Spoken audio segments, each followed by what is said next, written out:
আসসালামু আলাইকুম রহমতুল্লাহি ওবরাকাতু। দেশ ও দেশের বাইরে থেকে যারা দেখছেন সকলকে ইসলামিক মিডিয়া 24 চ্যানেল পক্ষ থেকে শুভেচ্ছা অভিনন্দন। আজকে চলে আসলাম আমরা একটি জায়গায় সুন্দর সুন্দর কবুতর দেখার জন্য। এই দেখেন এত সুন্দর কবুতর। যারা কবুতরকে ভালোবাসেন, কবুতর প্রেমী যারা, অবশ্যই তারা ভিডিওটি শেয়ার করবেন, কমেন্ট করবেন, লাইক করবেন এবং ভিডিওটি স্কিপ না করে শেষ পর্যন্ত দেখবেন ইনশাআল্লাহ। এই দেখেন কতগুলো কবুতর এই যে ওঠানামা করছে। এই যে পাশে আছে কবুতরের ঘর, ইনশাআল্লাহ ঘরটাও আপনাদেরকে দেখাবো। এই দেখেন ঘর, এই ঘরের ভিতরে সব কবুতর, কয়েক প্রকারের কবুতর রয়েছে, যে কবুতরে আমি নাম বলতে পারবো না আপনাদেরকে। কয়েক প্রকার মানে শুধু 2-3 প্রকার এমন নয়, এইটা হচ্ছে এক প্রকারের কবুতর দেখছেন, এইগুলো আছে। এরপরে ওই যে এইগুলো আর আলাদা, প্রতিটা কবুতর ভিন্ন ভিন্ন। আসলে এই কবুতর এত সুন্দর দেখতে।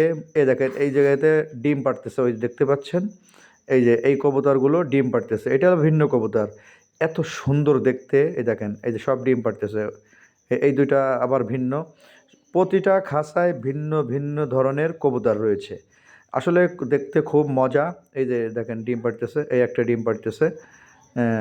এটা আপনাদেরকে দেখানোর চেষ্টা করলাম। সবথেকে একটা গুরুত্বপূর্ণ বিষয় হচ্ছে এই যে সব কবুতরের নয়, প্রতিটা পাখির পায়খানা দেখা যায় যে নাপাক অবস্থা মনে হয়, কিন্তু কবুতরের পায়খানাগুলো এটা হচ্ছে পবিত্র। দেখছেন দুইটা একসাথেই বসে আছে, জোড়া বেঁধে দুইটা কবুতর একসাথে। আর সবথেকে যেটা বললাম যে কবুতরের যে পায়খানা আছে এটা হচ্ছে নাপাক নয়, এটা আছে পাক।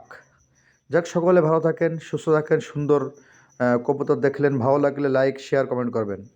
আসসালামু আলাইকুম রহমতুল্লাহি ওবরাকাতুহু।